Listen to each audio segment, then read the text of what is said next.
하나의 예의랍니다. 그리고 단 하로 내려오면 이게 위치가 바뀝니다. 성조기가 단 하에서는 오른쪽에, 그리고 태극기나 교회기는 이제 왼쪽에. 여러분 보시기 왼쪽이겠죠. 그래서 왜 단 상에서는 이게 오른쪽이고 왜 단 하에서는 왜 또 바뀔까? 또 의문입니다. 근데 그런 거에 대한 설명은 없지만 제가 생각해 보면은 하늘을 모시는 그 자리를 중심으로 했을 때 단 상은 그런 자리이기 때문에 오른쪽에 우편에 놓았고, 내려가서는 이 보좌를 바라보고 하늘이 있는 곳을 바라봤을 때 오른쪽이 이쪽이기 때문에 성조기가, 그래서 그 성조기를 더 우선시한다고 합니다. 그래서 단상과 단하에 있을 때 이 성조기의 위치가 이렇게 바뀌어서 어떤 그런 이 미국을 존중하고 또 하늘을 우리가 모신다라고 하는 그런 의미를 담고 있구나. 아마 앞으로 우리 성학생들이나 우리 젊은 세대들도요, 뭐 그런 의미에서 성조기와 태극기 혹은 우리 가정연합기가 단상이 이렇게 있는 거에 대해서 그런 의미를 좀 파악할 수 있는 그런 하루가 되었으면 좋겠습니다. 네, 그러면 큰 박수로 6월 활동 영상 맞이하겠습니다.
큰 박수 한번 부탁드리겠습니다. 네.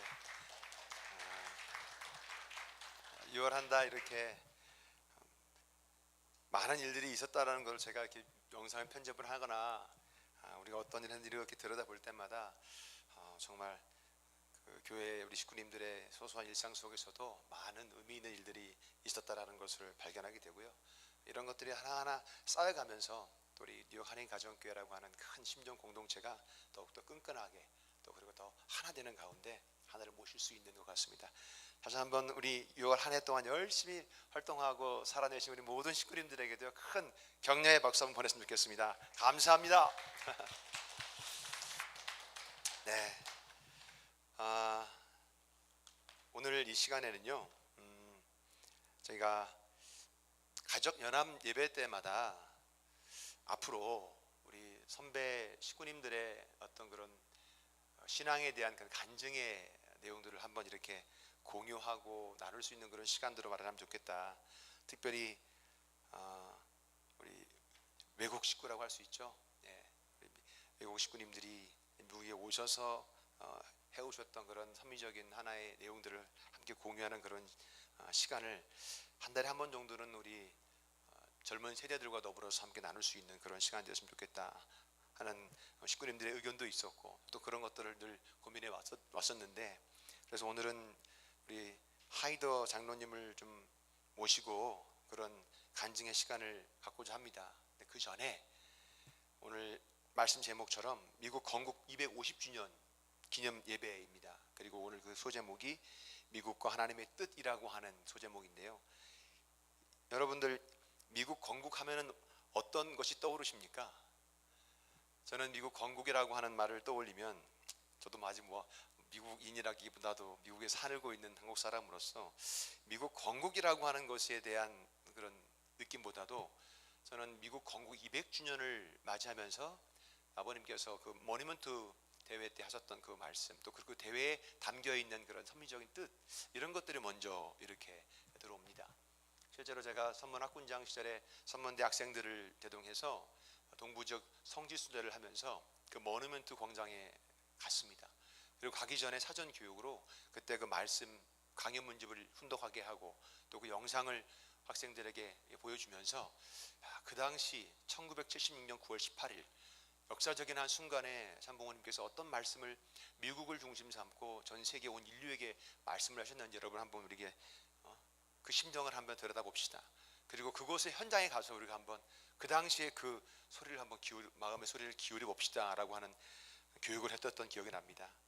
그래서 오늘 저는 미국 건국 250주년 76년도 9월 18일 날 그리고 50년이 지난 오늘 200주년을 맞이하면서 참부모님께서 주셨던 그 말씀을 오늘 이 250주년을 맞이하는 그 해에도 정말 이 미국과 또 미국에 살아가는 통일가의 축복 가정들에게 전해주고자 하시는 하늘의 음성을 짧은 영상이지만 그곳에서 함께 느끼고 그리고 그 정신을 이어받아 이곳 미국에 오셔서 초창기 정말 젊음을 불태우셨던 우리 식구님들의 그 한 분의 신앙 고백을 한번 나눌 수 있는 그런 귀한 시간이 됐으면 좋겠습니다. 그래서 먼저 짧은 영상 한 편을 큰 우리 식구님들의 박수로 맞이하도록 하겠습니다.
a very warm welcome to the founder of the Unification Church International, the founder of the bicentennial God Bless America Crusade, and our speaker this evening, the Reverend Sun Myung Moon.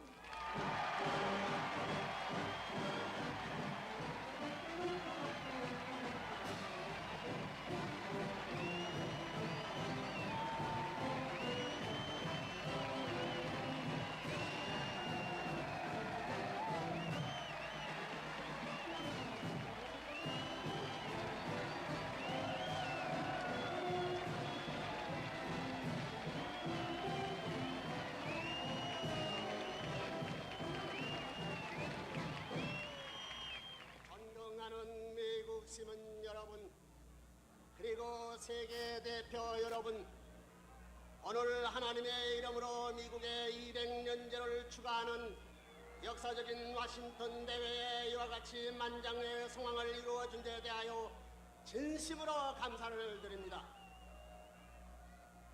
Honorable citizens of the United States and world delegates, I would like to express my heartfelt thanks and appreciation to all of you for meeting us at the monument. Tonight, we are celebrating America's bicentennial. In the name of God, for you and me, this is a historical moment.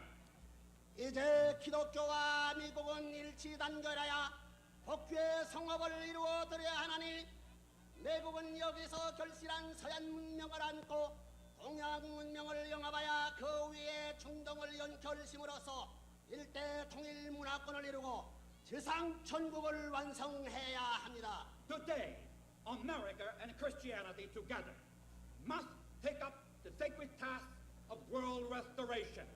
America must unite the cultures of the West, the East, as well as the Middle East, and create one great unified culture, ultimately fulfilling the mission of establishing the kingdom of God on earth.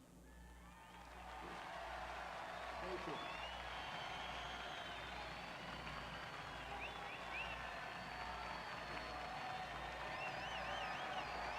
Thank you very much.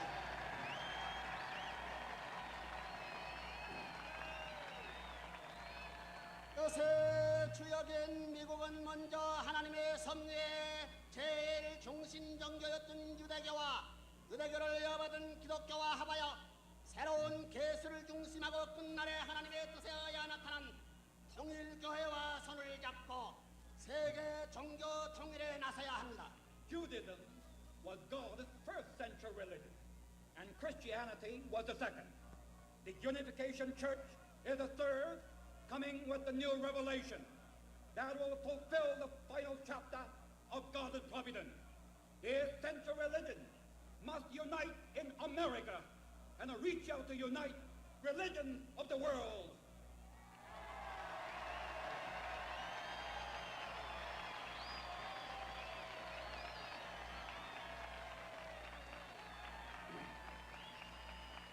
유대교는 구약을 중심한 뜻의 조상이니 제1세형 마동격이요, 기독교는 신약을 중심한 제2세형 둘째형이라면 통일교는 약속을 이루실 성약의 내용을 갖춘 제3세형 막동이 동생입니다. Judaism, centered upon the Old Testament, was the first work of God and is in an elder brother's position.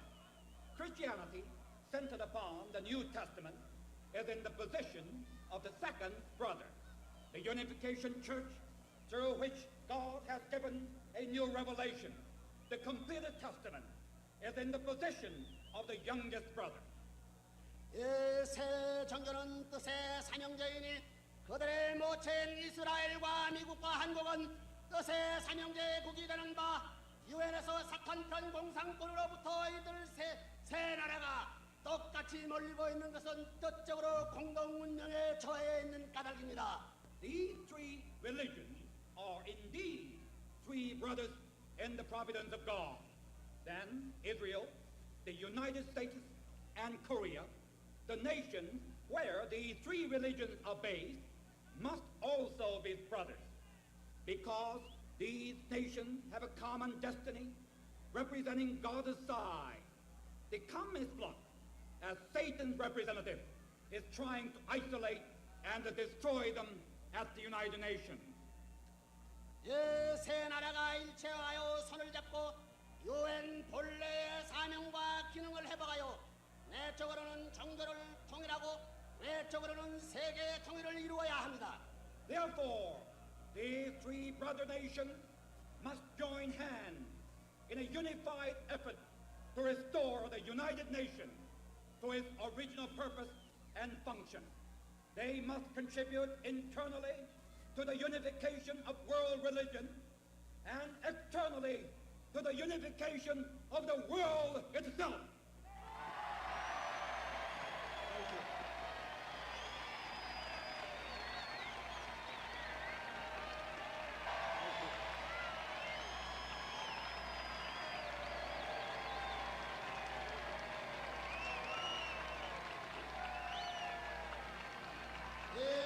초민족적으로 결성된 미국은 통일 세계의 모형이니 미국의 날에 센 하나님의 축복은 미국만을 위한 축복이 아니라 하나님이 다 같은 자녀로서의 전 세계 형제 자매들에게 나눠 주어야 할 축복인 것을 확실히 알고 세계적으로 닦아놓은 기독교 기반 후에 세계 주도 국가로서의 책임을 다하고 태감받은 국가로서의 사명을 완수하여야 합니다. The United States of America, transcending race and nationality, is already a model of the unified world.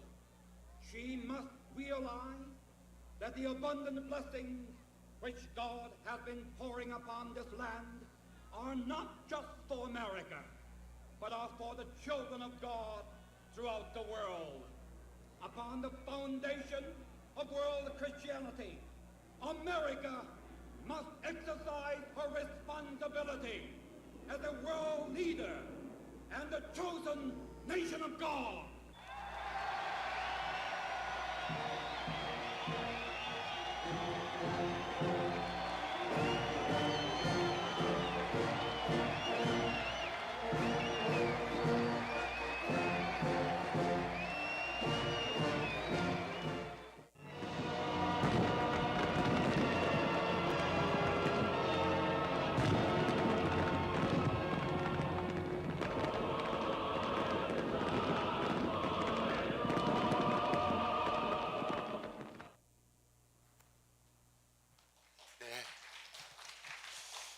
감사합니다. 50년 전 아버님께서 미국을 하나님의 선택받은 나라로서 선포하시고 그 미국을 위시하여서 민주주의 국가들을 모으시고 한국과 또 이스라엘, 미국과 한국과 이스라엘을 한 나라로 섭리적으로 보시면서 참 그 당시 주셨던 그 말씀인데요. 50년이 흐른 지금도 그 아버님의 말씀이 어찌 보면 이 미국이 앞으로 나가야 할 방향과 다르지 않다라는 생각이 듭니다. 250주년 미국 건국을 맞이하면서 다시금 부모님의 말씀을 우리가 가슴에 새기고 그 어느 누구보다도 하늘이 바라시는 그 방향을 우리들에게 오늘 이 시간에도 알려주고 계시다. 그 방향대로 우리가 갈 수 있도록 최선을 다해야 할 것입니다. 오늘 그래서 저는 우리 하이더 장로님을 단상에 모시고요. 장로님 말씀 들어보니까 74년도에 그 메디슨 스퀘어 가든 대회 이후로 입교를 하셔가지고 아마 초창기 때 정말 미국에서 저 말씀을 붙잡고 몸부림쳤던 우리 믿음의 부모님이시기도 하고 선배님이시기도 합니다. 오늘 우리 하이더 장로님 단상에 모시고 오늘 간증을 들을 텐데 여러분들 그 통역은 오늘 영어가 아니라 한국어로 되어 있습니다. 그래서 장로님 영어를 다 알아듣시는 분들은 상관이 없고요. 조금 어려우신 분들은 그 통역 주보에 그 QR 코드가 이렇게 있거든요. 여기 English Interpretation 되어 있는데 오늘은 Korean Interpretation으로 되어 있습니다. 여기를 스캔하셔가지고요. 우리 장로님의 열정적이고 뜨거운 간증을 함께 청해 듣도록 하겠습니다. 우리 장로님 단에 오실 때 여러분 큰 박수로 맞아주시면 감사하겠습니다.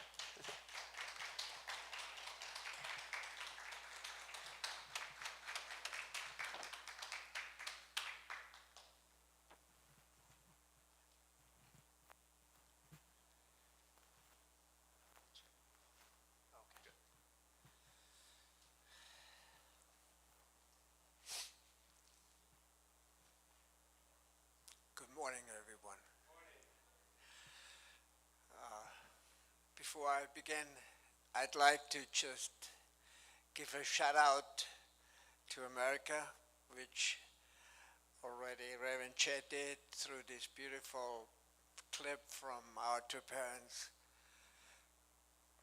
50 years ago. Now it's 2026, and anyway, God bless America, as he said. Thank you. Okay, from the divine principle, we know that a victory for God's side in World War I was necessary to send our two parents. Sorry, I'm crying, but our two father, there was so much preparation necessary for the Lord of the Second Advent to come. So that was World War I. Necessary, the victory for God's side, necessary for God to send the Messiah, so the Messiah could be born based on the victory of World War I. And in order for our two father to start his mission, the victory of World War II was necessary. So if God's side had not won in World War II, based on all these good nations of America, England, France, then the Messiah, our true Father, could not have started this mission. So thank you for all these good nations that helped our true Father to begin. When Jesus started to reach out to Father in 1936, Father was only 16 years old. 3 years later was the World War II began, 1939. World War II started on September 15th, 1939, after Hitler invaded Poland on September 1, 1939. France and the United Kingdom, England, joined the war. Russia invaded Poland also. And Poland was invaded by Austria, by Germany, by Hitler at the same month. So my testimony today is based on the Austrian ancestors, not so much on myself, because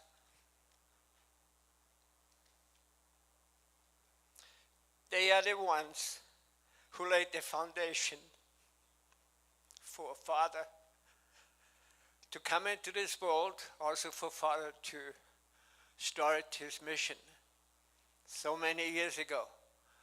Some of us weren't even born when Father began his mission. And so my ancestors lived in Austria, the northern part of Austria. So this is a picture of my village where I was born.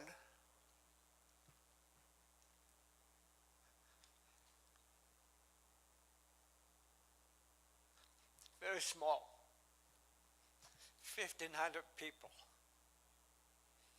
We have more cows and pigs than people, and that's true.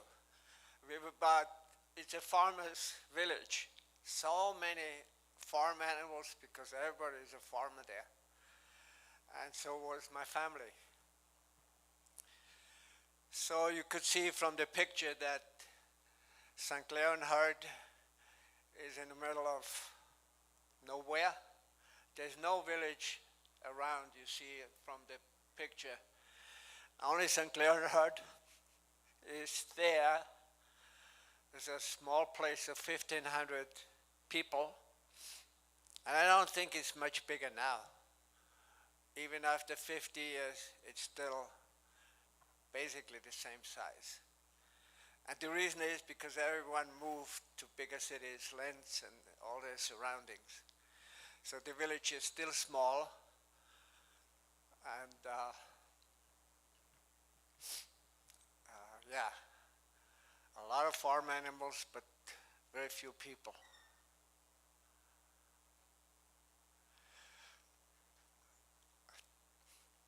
These are my parents, my grandparents.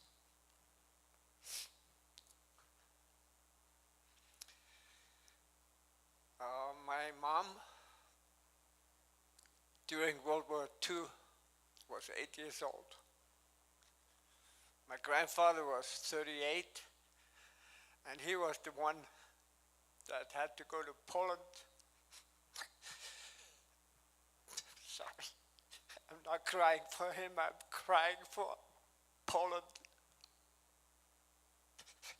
He had to go to Poland to invade with Hitler's army. Anyway, I will get to this in a minute. So God needs to send the second advent in 1920. That's what he did. Father was born on Jesus' foundation. God needs people to support the Lord of the second advent. God was looking for people everywhere. Everywhere. You could see even this God-forsaken place, God looked. And what is worst of all, we were on the wrong side. We were on the satanic side. Austria was on the satanic side. Still God looked for people there. And still God had to use people, even from a nation that belonged to Satan at that time.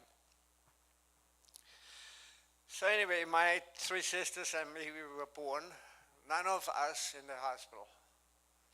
We were all born in one of these houses. I could even see it there. It's somewhere below the church is a house there. And we were all born there through midwives, no doctors. No doctors, just midwives. But we are here, and I had a little sister who was born in a hospital later, but she passed away. Half a year old. Anyway, so that village is just a few miles away from the Czech border. If you know history, World War II, and the history after World War, it became communist. The whole area around Austria became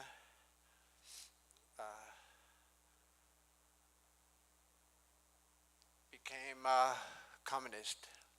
So here's a picture of Austria. You could see the northern part where the red dot is. It's on the corner of three countries. Germany, Czechoslovakia at that time, the Czech Republic, which was a communist nation controlled by Russia, and of course Austria in the middle of it, between Germany, Czechoslovakia. Austria is right in the middle of it. So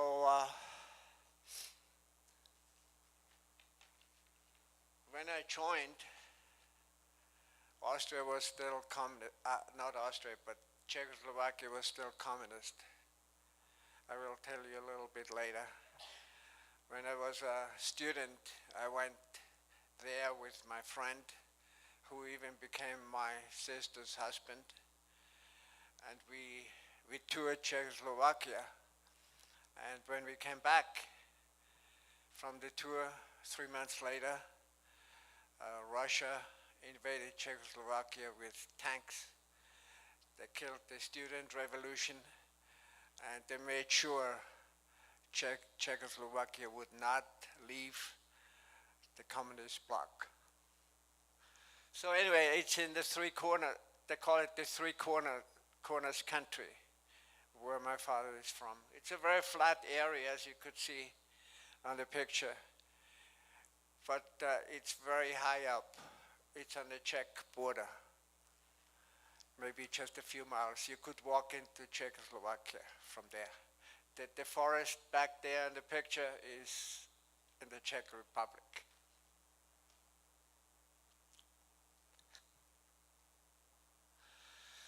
My family from the Haider side, my grandma in the middle, my father on the right side. He's a little isolated from the rest of the people there, his siblings, because he took the picture. Then he ran into the picture to make sure he's in it. So that's my dad.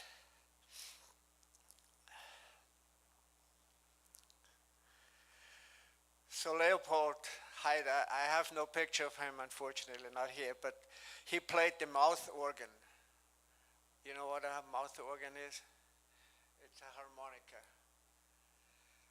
And he was pretty professional, actually. He played the mouth organ at weddings to make a little money. People wouldn't give money at that time. People had no money. That was before the World War. They had food, they had bacon a little, they had pigs, they had chicken. So they helped my grandfather to feed his family. And my grandma, Anna, which you see in the middle of the picture here, my grandmother, very small, maybe that size.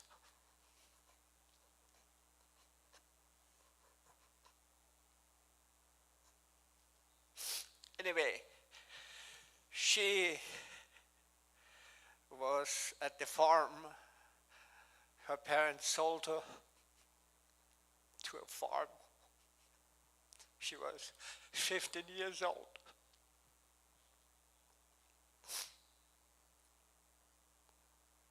So at 15, she had to work on the farm, was very undernourished, very overworked. Barry she was very small. But every day at lunchtime, the woman, the matron or the mother of the big farm where she worked, put a big, huge bowl of stew or soup in the middle of the table. And that table was not small.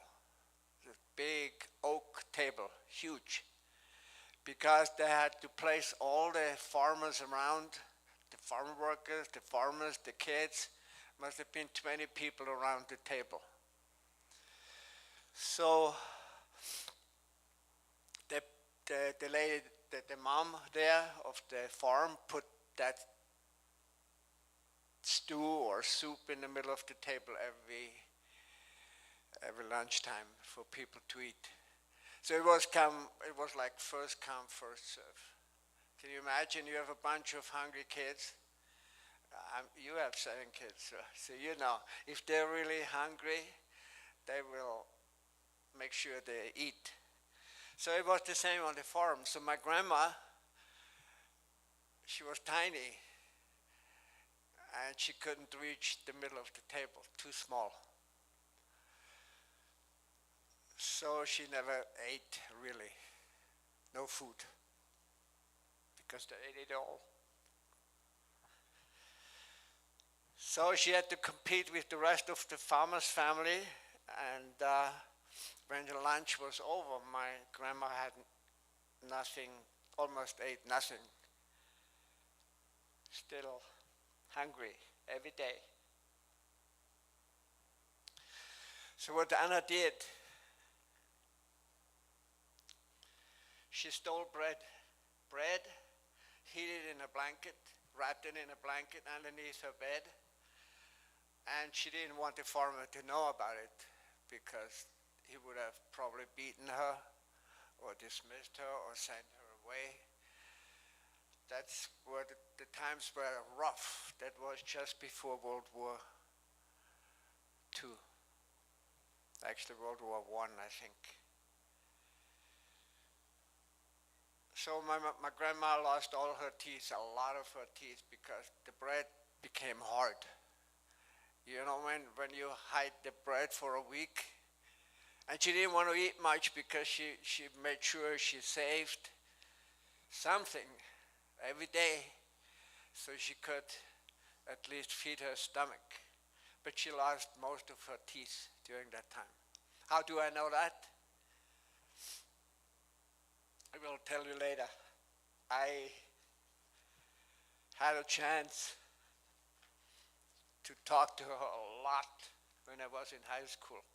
Because I ended up in high school, I will show you later, ended up maybe not even a mile away from where she now lived with my uncle.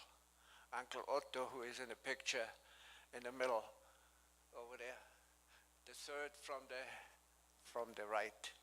She lived there in his house. Anyway, my grandma,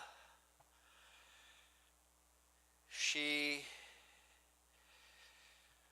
had 13 kids, even more, I think, because she miscarried a lot. And but that qualifies my mom, my grandmother, automatically to go to the kingdom of heaven, according to Father. Father said, if women have many kids, they go to heaven automatically. That might even qualify you, Mrs. J. Because, you know, it's not easy to raise all these kids on God's side.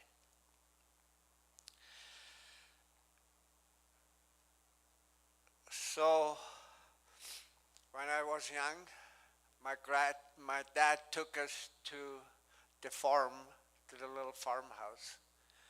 I must have been less than 10 years old. And the farm was so small, it looked like a hobbit house. You know, Hobbit from the Lord of the Rings? It's not just the shape, but it's more the size of the house. And I remember I was running around with my nieces and nephews in the house when my father took us there. And my grandfather was 6'1"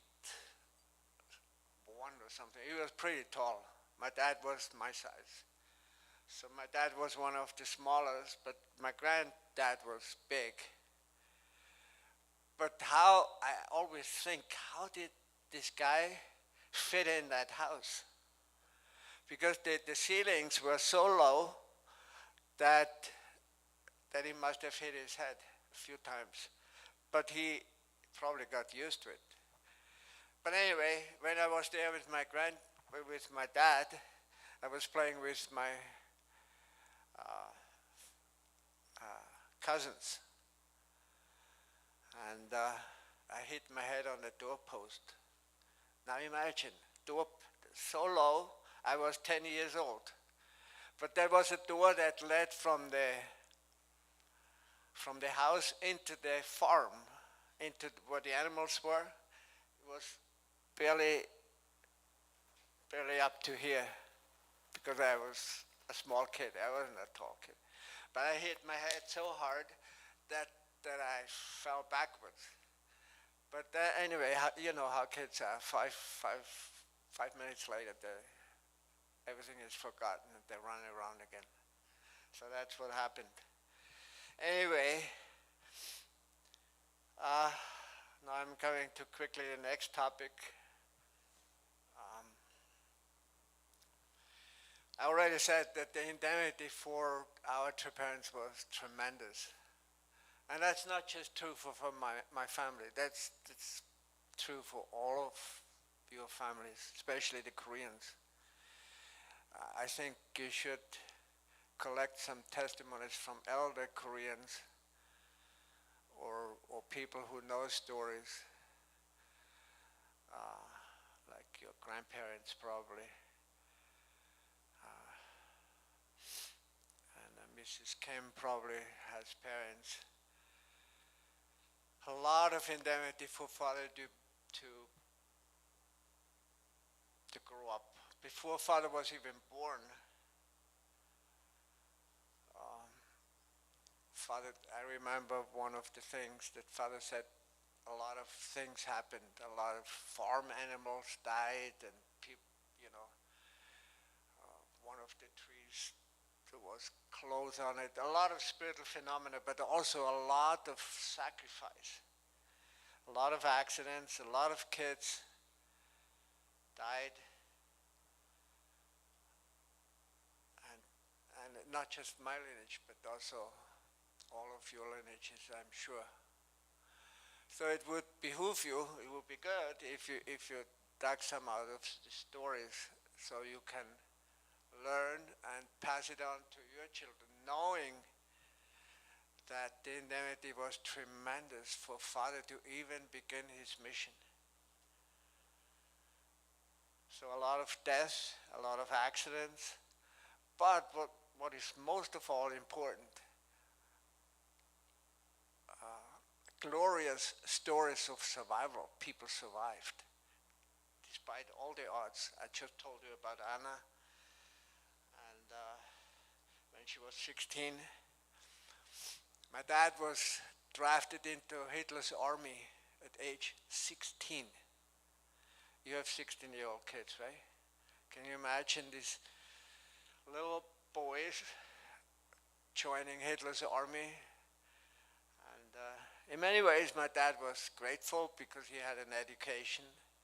He went to forestry school, which he could have never done because his parents couldn't afford anything. So Hitler paid for his school. But then at age 16, he drafted him into the army. And so consistent with the story of death, accidents, and survival, my dad,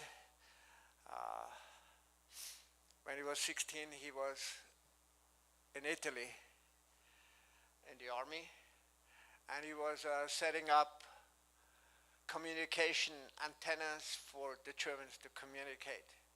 And in the middle of the night, he walked off a roof 2 stories high. He walked off it because it was too dark, he didn't see. And he fell down, flat down, more than 2 stories. And he told me I was like a cat. I landed on my feet, I didn't break anything, and I ran away, even though he fell down 2 stories. And that's a true story, according to my dad. Johann, same thing. He was 38 years old. He was drafted to invade Poland. And he was one of the oldest people that went to Poland. He was 38 years old. You wouldn't draft 38-year-olds, not at the beginning of the war. The war hadn't even started yet. So he was 38 years old, and he went to Poland on September 1, 1939. And I already told you World War II began after France and England joined, and after Russia invaded Poland also. But what happened is my grandpa, Johann, I'll show you the picture again, on the right side.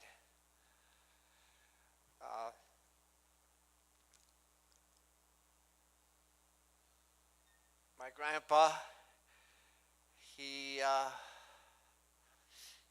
why am I here? He fell off the horse.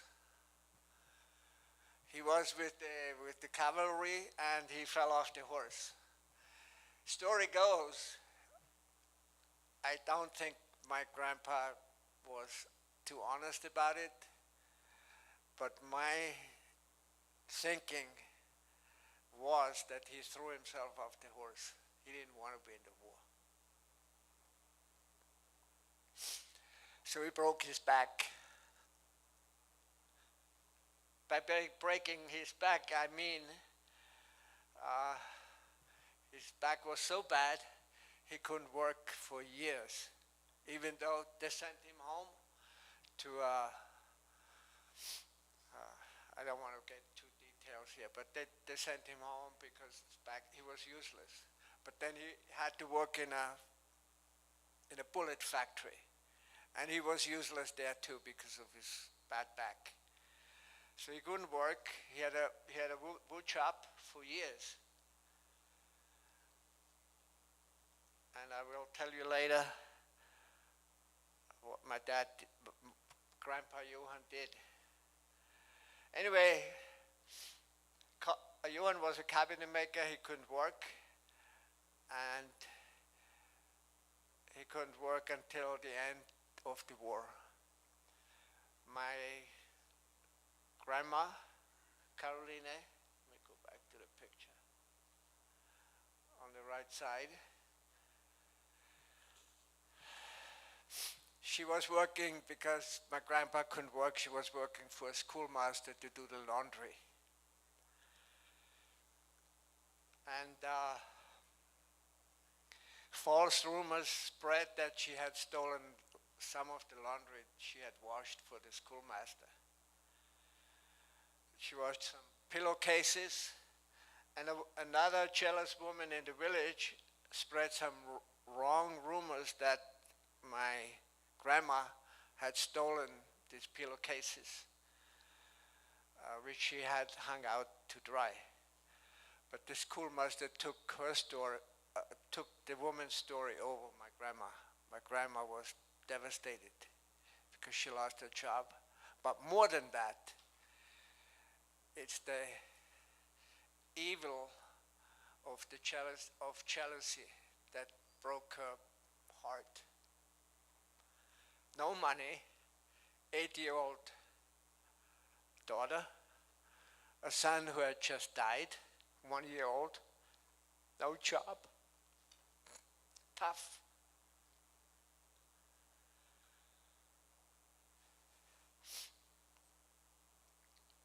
Anyway, my ancestors were very good, faithful, religious people, artistic people. So faithfulness I inherited from my grandma, Caroline. Faithfulness to the spouse. There's many things that happen in a marriage, especially if you come from a cow village of 1,000 cows and 3,000 pigs and 100 people come from that village into New York City. It was tough. And it's tough for everybody. I'm sure you just have to think about the suffering you went through, your family went through, his family is still going through. It is not easy, but it is all for our true parents and for restorational purposes. We also know that. So faithfulness to spouses was natural in my family. So divorce wasn't even talked about. You fought it out, and if there was, it's like almost like the Hindus. I talked to some Hindu families. Divorce is not an option. And the family will help you to get through it. So the relatives come out, the sisters, siblings come out to help you mend your marriage if it's about to break. That's how they lived. And helping others was also their daily practice. So they had a principle of faithfulness and practice of helping others that was natural. I remember I was first grade. They collected money for Korea in Austria. Unheard of. They collected money for Korea. Why? Because Korea just had finished the Korean War, was dirt poor. There were a lot of suffering, but the Austrians, because they're religious people, they collected money for Korea. I remember I was a boy, I built these paper houses, which my grandparents bought to support Korea. So my father, Herman, on the right side in the picture, he worked as the secretary of the mayor. He went out his way to help people, old people who couldn't read or write. It was very common for people not to be illiterate at that time. Right after the war, people had no education. They all were farmers. They didn't know how to read or write. They didn't know how to get their benefits from the state, even though money was there, but they didn't know how to go about it to get their money. So my dad helped a lot. Everyone who needed. He charged nothing, no money. He didn't want money, he just wanted to help.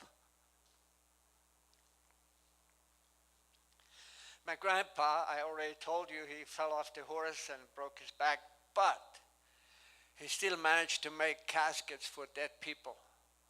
In the war, a lot of soldiers came home, who were fallen, or other people died. People had no money, so he made caskets for free. How did he get paid? Through bacon, bread, eggs, cheese, chicken. That was the payment, but no money. After Caroline lost her job with the schoolmaster, even though she was devastated, but she adopted her motto of God will provide. Very religious. So,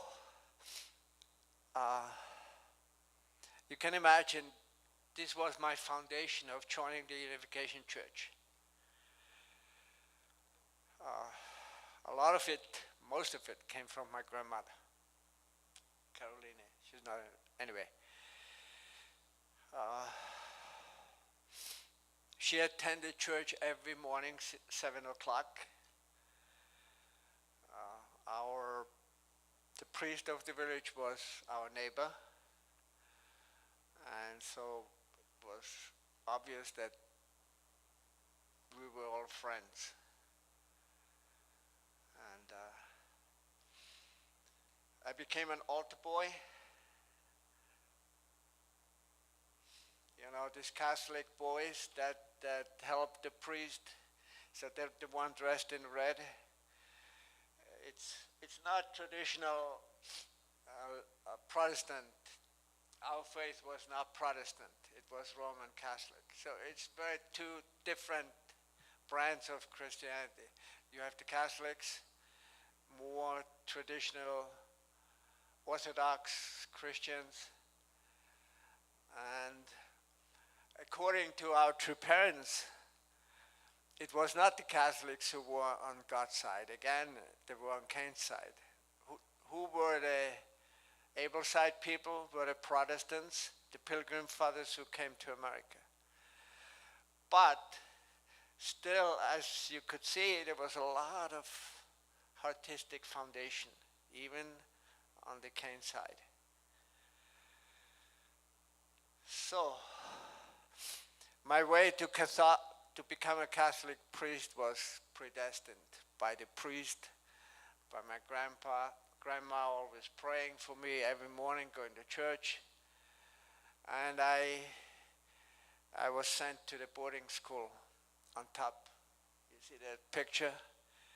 It's a Catholic boarding school. What a boarding school is, you live there. You only go home once once a month.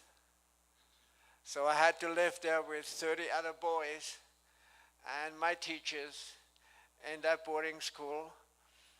And that was a very rigorous Catholic upbringing.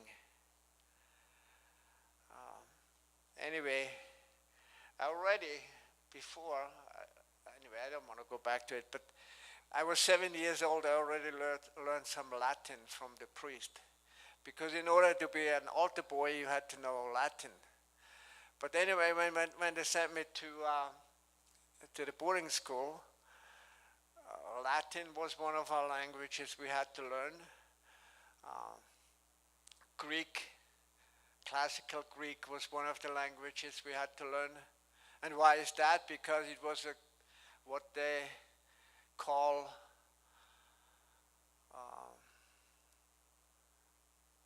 the priest factory. So my high school was a place where they breeded or produced as many priests as possible. So the upbringing was like that, Latin, Greek. One-third of my classmates became Catholic priests. They had to also study Hebrew to qualify to become Catholic priests. And I told you about Anna, my grandma, 15-year-old. She only lived about half a mile, or maybe a little more, away from the high school. So I couldn't go home, so I spent a lot of weekends with her. A lot of weekends, talking. I had the blessing to talking to a 90-year-old. Usually, high school kids don't hang out with older people. But I had no place to go, so I had to talk to my grandma. And she was funny. And she gave me food sometimes, a lot of, eggs, because now the war was over, and she was doing better. During the war, there was no sugar, because people were poor. But by the time I knew my grandma really well, she would put almost cups of sugar on my eggs. It was horrible. The food was horrible because it was so sweet. But she did it because during the war, nobody had anything, no sugar. So after the war, she could afford it, so she sugar on everything, including the eggs.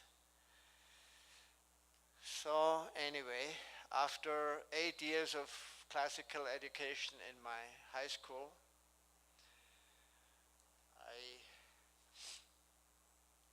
even though I was predestined to become a Catholic priest, I broke that predestination. So from the principle we know, even though it's predestined, it doesn't have to happen. So I did not become a priest. I decided to study medicine instead. I become a medical doctor. I could do more as a doctor in Africa than as a Catholic priest, I thought. So, almost finished here. So on our way to Graz, the picture on the right and bottom, there was my university town where I studied medicine. On our way down, before we signed the application, we had a car accident. There was 4 people in the car. Me, my father, my mother, and a school friend.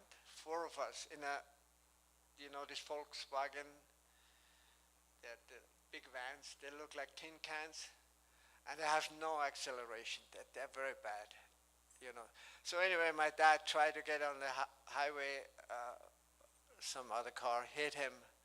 We flipped over. We ended up on the roof.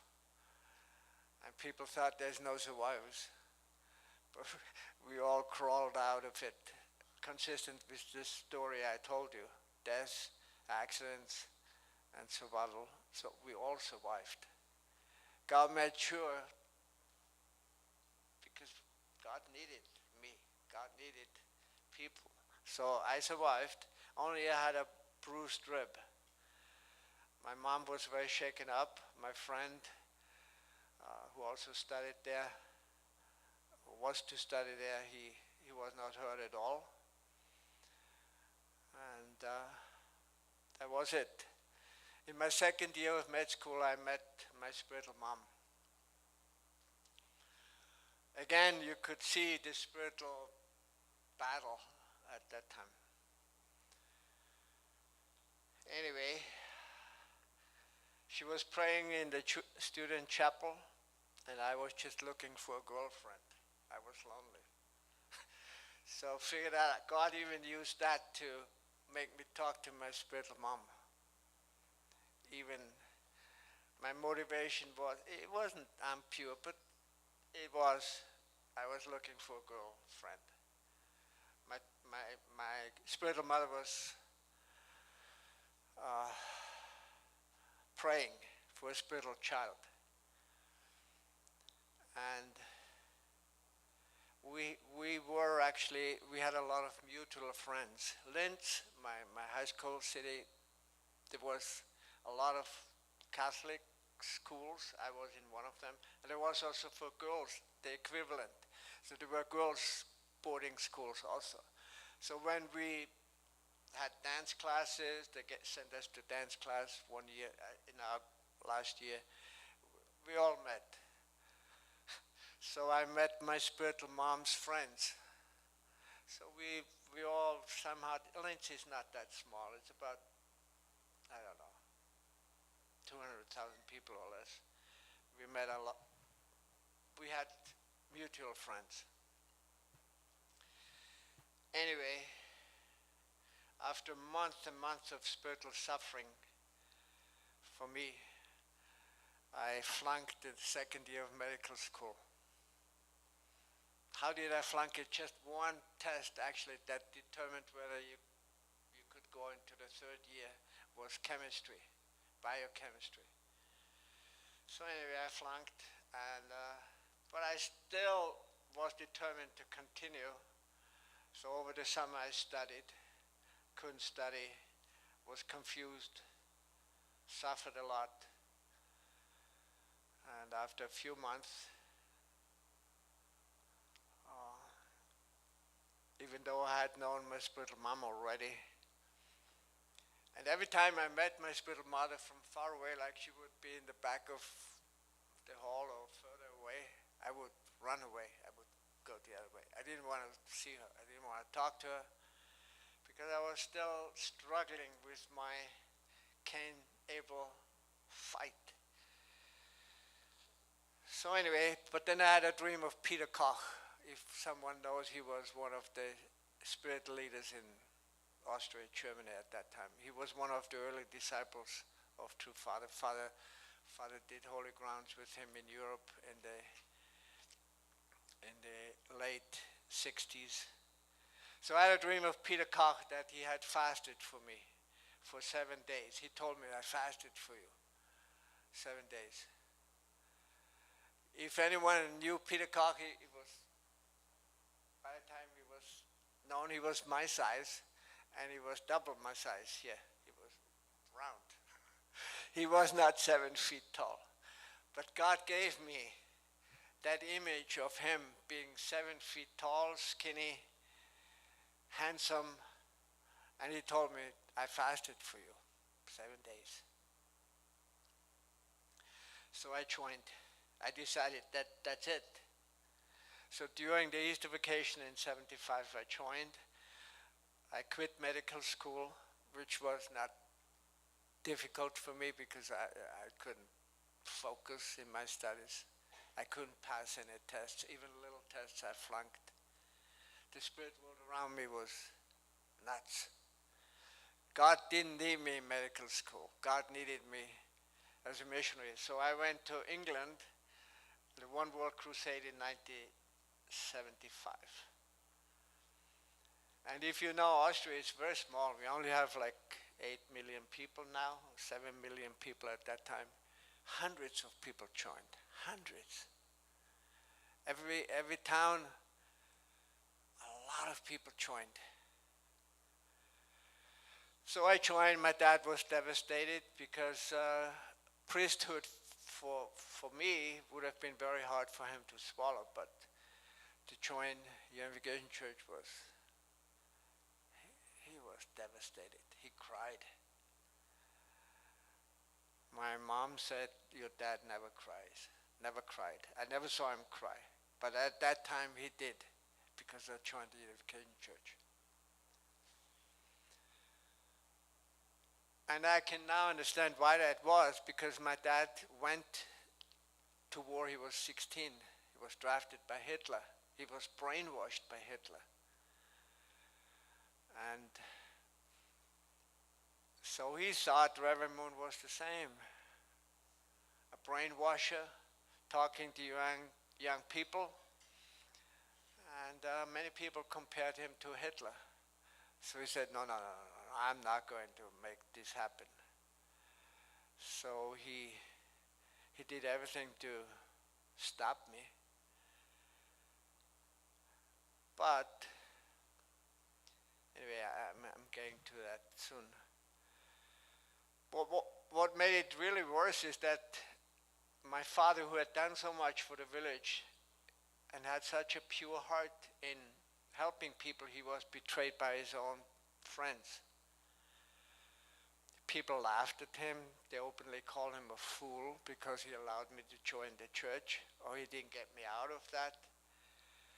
Some people told him to quit his job, to quit all his side job he had. He was a village photographer, archiver. He did all the historical work for the village to make sure people had archives. And my dad, despite of all that, he attended Divine Principle Workshop. But he couldn't join. He couldn't join. He just didn't have that religious foundation. But what he did have was his artistic connection to me. He never left me. He went to England, Germany, Italy to visit me during my IUC times. He even sent me money for the blessing. Also, my grandpa, I just told you, the one that got thrown off the horse, he prayed for me every day. He was not religious. My grandma was religious. He went to church Easter, Christmas, maybe a few times between. But he prayed every day that God could work with me.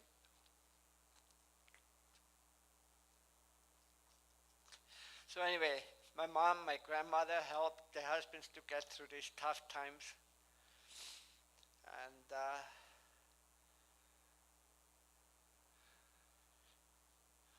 people were praying the rosary. The Catholic Church, their prayers are rosary prayers. You know, Buddhists have similar prayers. But Buddhist beads are different. I talked to a Buddhist lady, and she said, I asked her, what do you pray? Because sometimes I'm a crossing guard, right? I see a lot of Buddhists that lately moved into my town. They come from Tibet and Nepal, so a lot of Buddhists. And I asked one guy, what do you pray with your beads? And he said, she said, we're just praying for peace. So I see this guy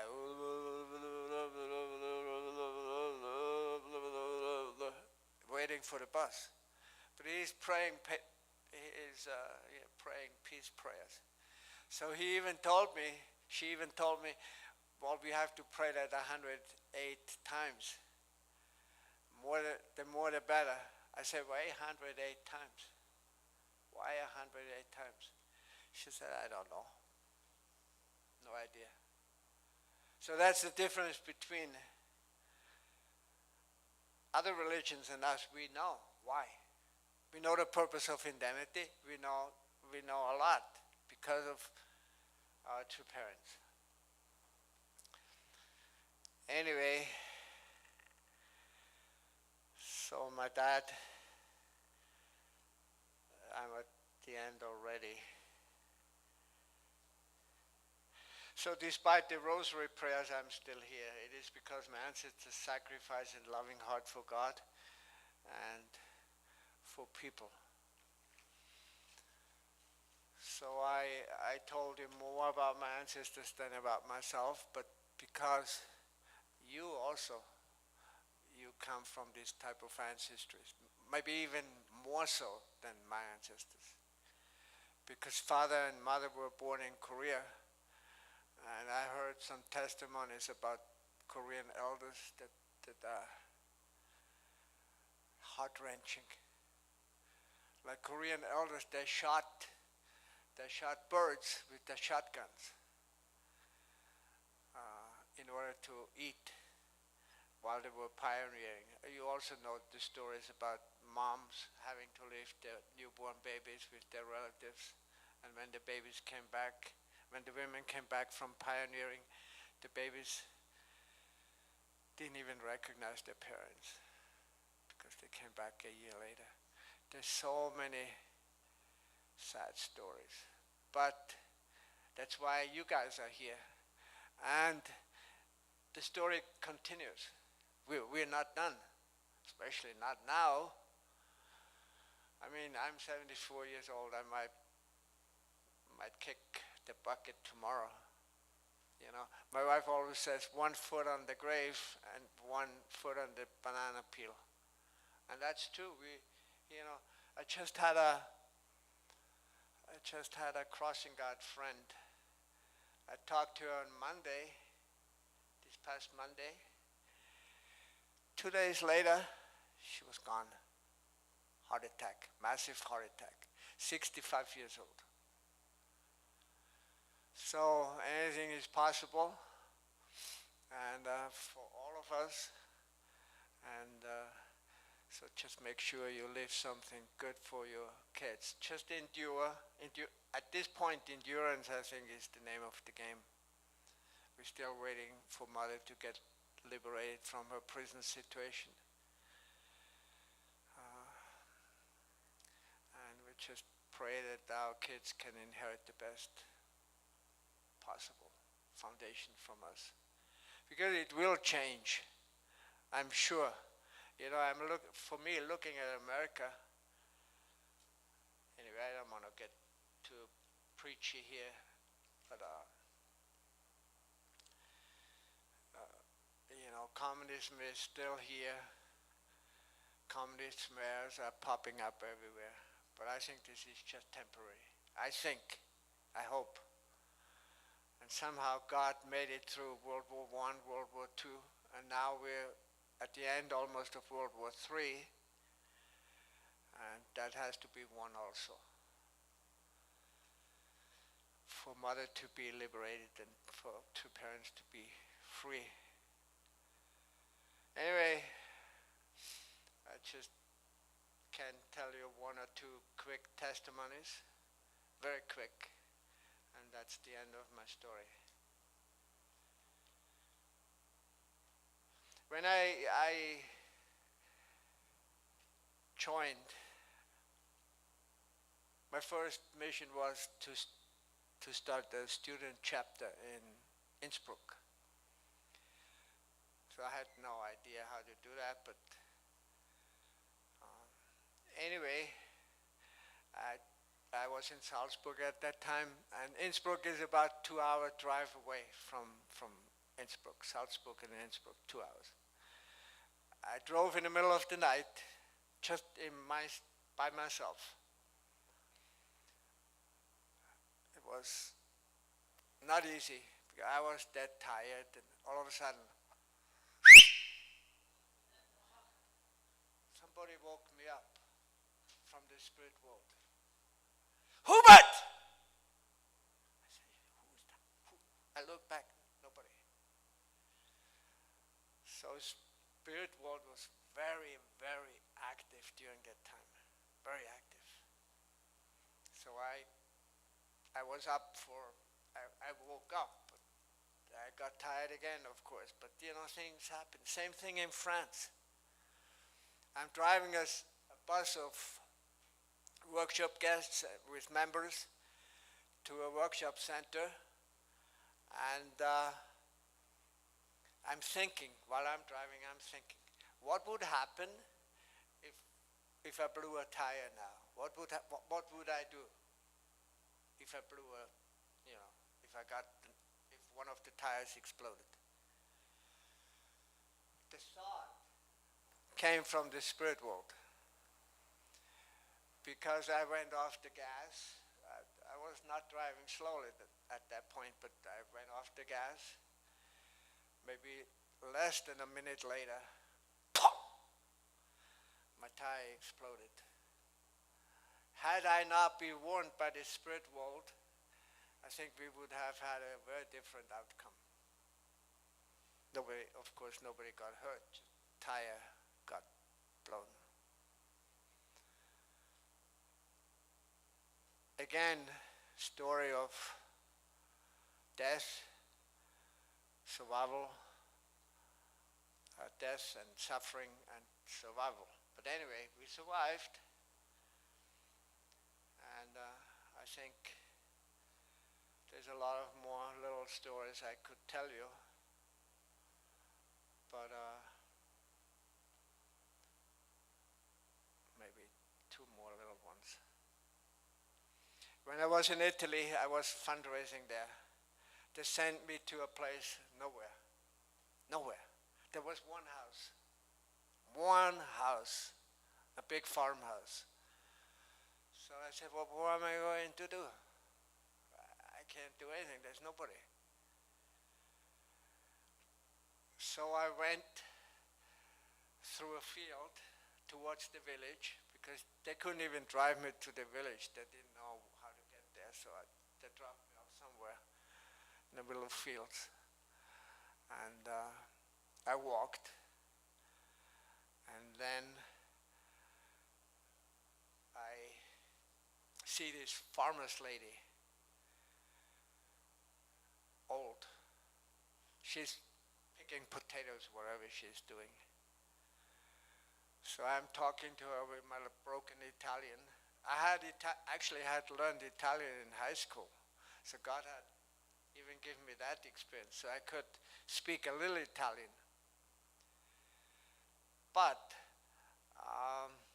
I talked to her, and she said, I don't know how to read. I don't know, because I tried to give her a newspaper. I don't know how to read. I don't know how to write. And I said, I'm sorry. So I left. Then she told me, wait a minute. Wait a minute. So she went into her bra and pulled out a handful of money. It was a lot of money. Not a lot, but for what we made during these times, must have been about $10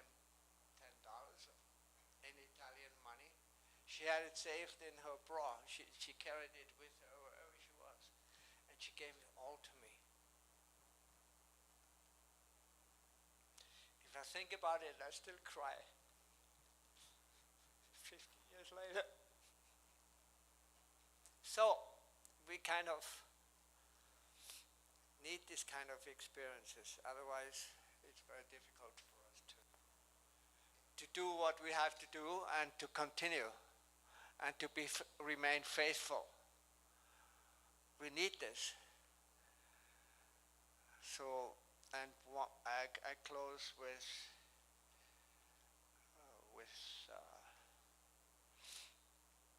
one more story I had as a crossing guard 2 weeks ago. So these are old stories, but we have to keep going, keep loving people, keep serving people, keep educating people as good as we can. So I'm a crossing guard, and on my corner there was an average of four kids crossing. 4 kids. Some other corner 70 kids. I had 4 on an average. But I use my opportunity to witness to people on the bus. But anyway, the story here is that there was this little girl. One day, before school was over, it was in May when the cherry blossoms were out. She picked a handful of cherry blossoms, and she walks by me. All year, she never talked a word to me. I say, "Hi, how are you?" It took me half a year to find out what her name was, because shy, she didn't want to talk. Anyway, she crosses me. Well, I cross her. She walks away with the bush of cherry blossoms. She walks down half the block. All of a sudden, she turns around and she gives me the cherry blossoms. So that's when we started talking after 1 year of crossing her. So on the last day of school, I see this car pulling up next to me, and who is in it? Her and her dad. She wanted to make sure to stop there, introduce me to her father, and I had candy for the Fourth Adam candy, as you know, right? Fourth Adam candy. Everybody knows about Fourth Adam candy. Father told us, if you bless that candy, people will not go to hell. Whoever eats that candy will not go to hell. So I'm still remembering that. And so every time I have some candies for someone, I bless it with Fourth Adam wine, holy wine. So anyway, she comes with her dad, and I gave her that candy. And now, after 1 year, her heart is open to talk to me. It's amazing, you know. You have to be very. Anyway, that's some of my experiences. God bless you. Have a good 4th of July, and thank you.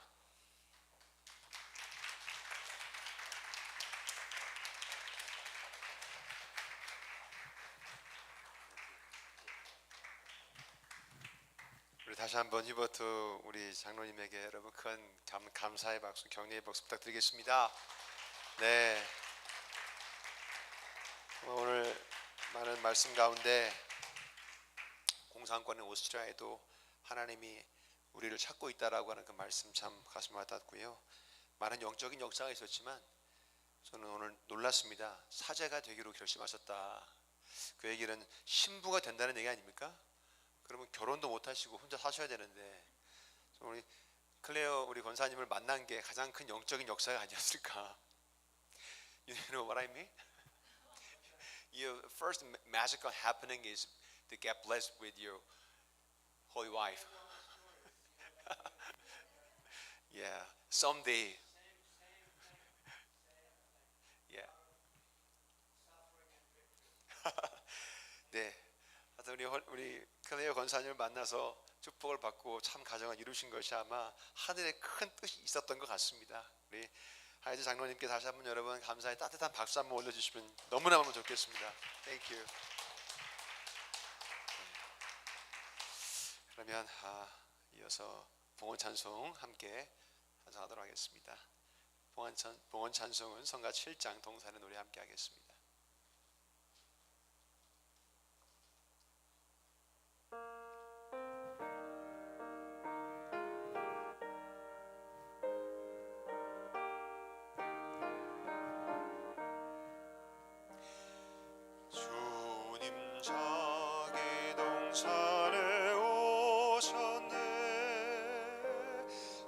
좋은 향기 진동해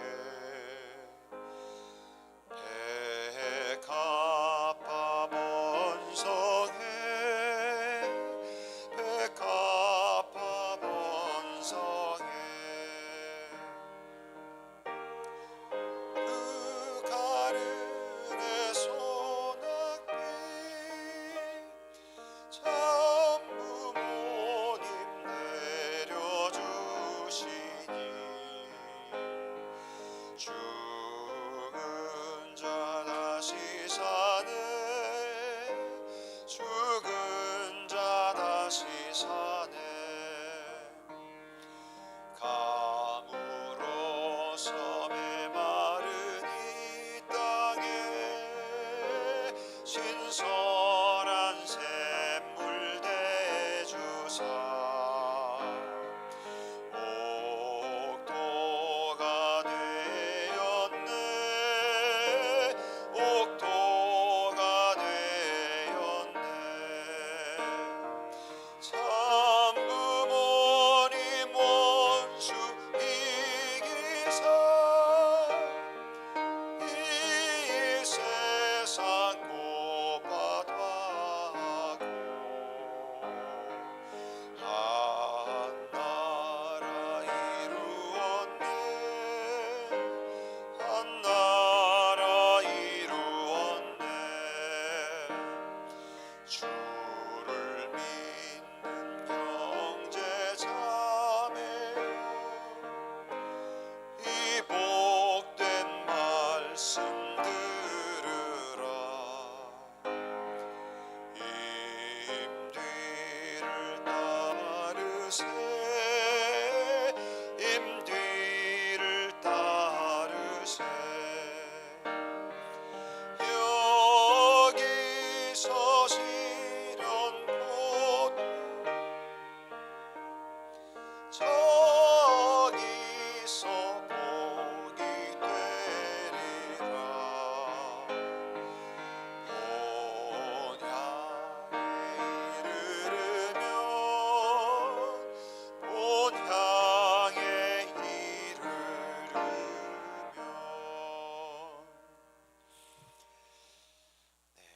교회 소식의 시간인데요. 먼저 오늘 다시 한번 250주년 미국 건국 250주년을 맞이해서요. 서로에게 우리 식구님도 서로 God bless you 라고 서로 인사 한 번 더 나누겠습니다. God bless you. God bless you. God bless you. 건국 250주년을 기념하겠습니다. 그리고 오늘 7월 생일 맞으신 식구님들과 함께 축하 시간을 갖도록 하겠습니다. 7월 생일 맞으신 식구님들 함께 이 자리에 나오셔서 케이크 커팅하도록 하겠습니다. 생일 맞으신 분들 7월 달에 누구신가요? 영준이가? 여기요? 사모님 생일 진짜 맞다. 오십시오. 우리 조명고사님들 가운데로 오십시오.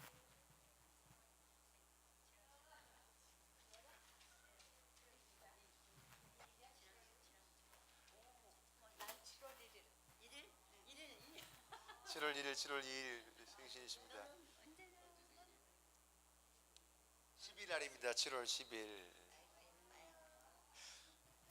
더 없으신 것 같은데요. 누구 또 있습니까? 예, 여기는 안 오실 것 같은데요. 그러면 생일 축하 함께 하겠습니다. 네.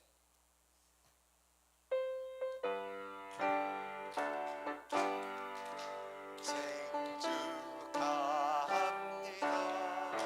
생일 축하합니다. 사랑하는 식구들 생일 축하합니다.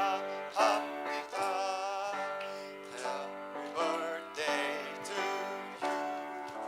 Happy birthday to you. Happy birthday 식구님. Happy birthday to you. 자, 끄겠습니다. 하나, 둘, 셋. 이야, 잘 끄셨네요. 자, 같이 손 붙잡아. 잡으세요. 붙잡아요. 수고 많을게요. 예. 감사합니다. 2세, 3세. 그러네요. 예, 1, 2, 3세가 함께. 감사합니다. 건강하시고요. 네, 다시 한번 큰 박수 부탁드리겠습니다.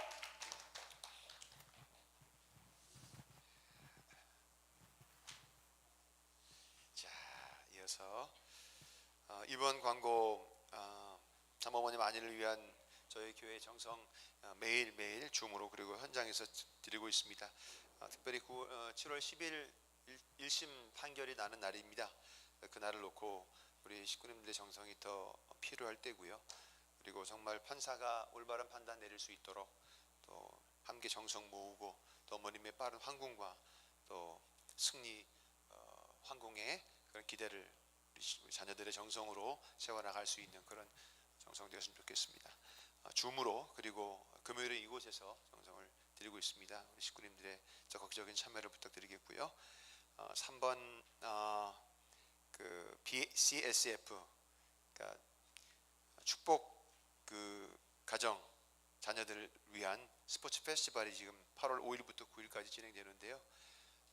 이 기간에 우리 청년들이 또 총학생들 참여할 수 있는 많은 참가자들이 나올 수 있도록 또 조직회에서도 지원에 대한 부분들 논의하고 있는 걸 알고 있습니다. 많은 우리 자녀들이 이 페스티벌에 참여할 수 있도록 적극적인 관심과 지원 부탁드리겠고요. 장소가 근처가 아니라 인디아나에 있는 곳이다 보니까 미리 서둘러서 등록을 해서 또 우리 교회에서도 그 뭐라고 하죠? 그 보호자 뭐 이런 형식으로 해서 좀 청년들이 함께 할 수 있는 그런 상황을 좀 만들 수 있도록 하겠습니다.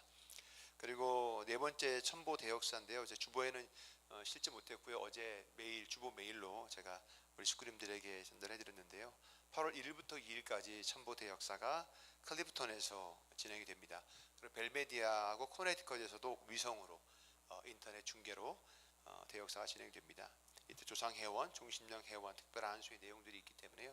오늘 나오신 뒤에 있는 그 QR코드를 좀 참조하시고요.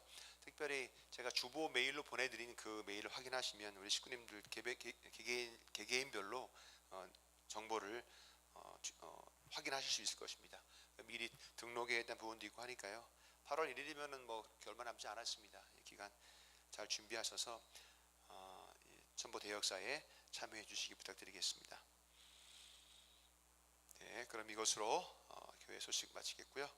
다 함께 자리에서 일어나셔서 결단의 찬송 성가 14장 송하용사의 노래 함께 하도록 하겠습니다. 다 함께 자리에서 일어서겠습니다. Please stand up.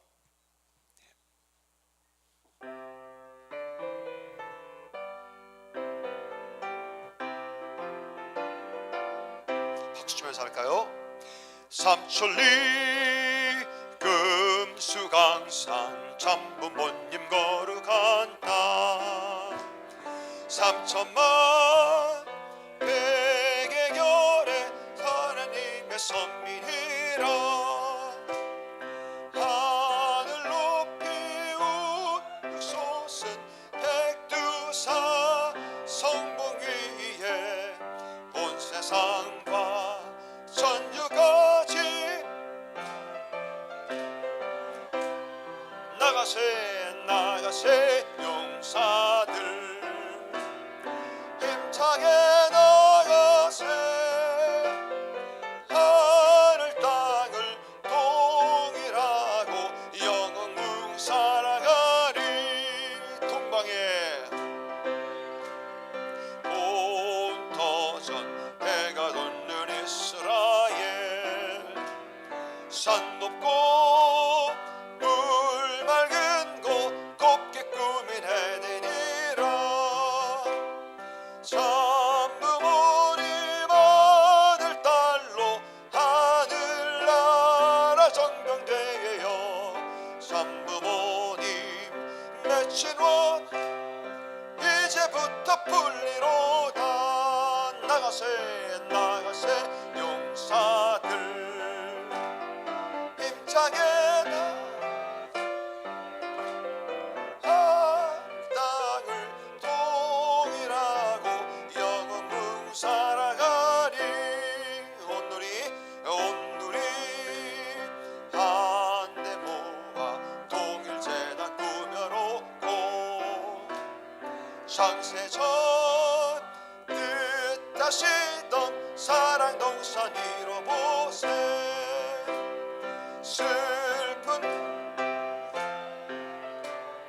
이 땅에서 없이 하고 새 하늘과 새 땅 위에 손을 잡고 살리로다. 나가세 용사들 힘차게 나가세 하늘 땅을 통일하고 영원을 살아가리. 존귀하신 하늘 부모님, 승리하신 천지인 참 부모님, 진실로 감사드립니다. 1714년 천력 5월 21일 2026년 7월의 5번째 날을 맞이하여 하늘 부모님 임재가 충만한 이 예배 가운데 저희들을 인도하여 주시어 이 자리에 모인 저희들 모두를 천지인 참 부모님의 실체 자녀로 품어주셨사오니 하늘의 심정을 품은 자로서 하늘 부모님의 뜻 성취의 책임을 다하는 천일국의 자녀들이 될 수 있도록 저희의 삶을 주관하여 주시옵소서. 오늘 특별히 당신의 사랑하는 휴버트 하이더 이 아들을 단에 세우시어 신앙 간증을 하게 하시오. 공산국가인 오스트리아에서도 당신의 자녀를 찾기 위해 쓰시는 그 하늘의 심정을 오늘 이 아들의 입술을 통해서 저희들 앞에 내려주셨사오니 오늘 그 부모의 심정을, 그 사정을 어느 누구보다도 깊이 통감하셔 참 부모님을 통해 저희들을 축복 자녀로 이 땅 가운데 찾아 세우셨던 그 참 부모님의 피와 땀과 눈물의 노동의 그 역사와 또 그 개인과 가정의 선미적인 하나의 사건들을 오늘 돌아볼 수 있는 귀한 이 예배 시간, 이 간증 예배 시간으로 인도하여 주심을 또한 감사드리옵나이다. 더불어 미국 건국의 250주년을 맞이하며 참 아버님의 50년 전 미국을 중심 삼은 세계 섭리를 향한 하늘의 그 뜻을 오늘 그 입술을 통하여 저희들 앞에 메시지로 전해주셨사오니 그 부모님의 이 인류 구원을 향한 간절한 호소가 우리들의 불충불효함으로 우리들의 부족함으로 인하여 땅에 떨어져 흩어져 버리는 그런 이 천일국 이 시대가 되지 않도록 오늘 저희들 마음을 붙잡아 주시옵고 오늘 참 부모님 주시는 말씀을 의지하여 작은 실적이나마 하늘 앞에 기쁨으로 보고 될 수 있는 우리 개인 가정 그리고 뉴욕 한인 가정교회가 될 수 있도록 그리고 내셔널 KEA의 모든 한인교회가 될 수 있도록 역사하여 주시옵소서. 특별히 성장 장자국으로서 축복하신 이 미국이 그 뜻을 이룰 수 있도록 아벨적인 자리에서 정성을 모을 수 있는 한인교회 될 수 있도록 역사하여 주시옵소서. 이 시간 하늘로부터 받은 시간과 물질의 전부를 뜻 앞에 합당한 예물로 돌려드렸사오니 그 개인과 가정의 정성을 기억하시옵고 저희들이 올려드린 심정의 예물과 물질의 예물이 하늘 뜻 섭리를 이루는데 온전히 쓰일 수 있는 분별되고 성별된 물질로서 축복하시옵소서.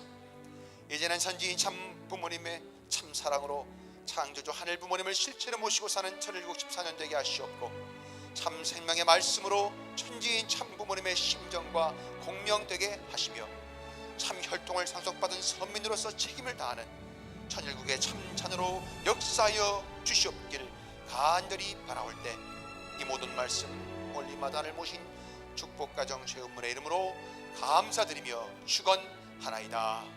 아주 합심기도 올리겠습니다.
한 주간도 하늘 부모님과 전지인 참부모님 안에서 승리하는 한 주간 되시길 기원드립니다. 감사합니다.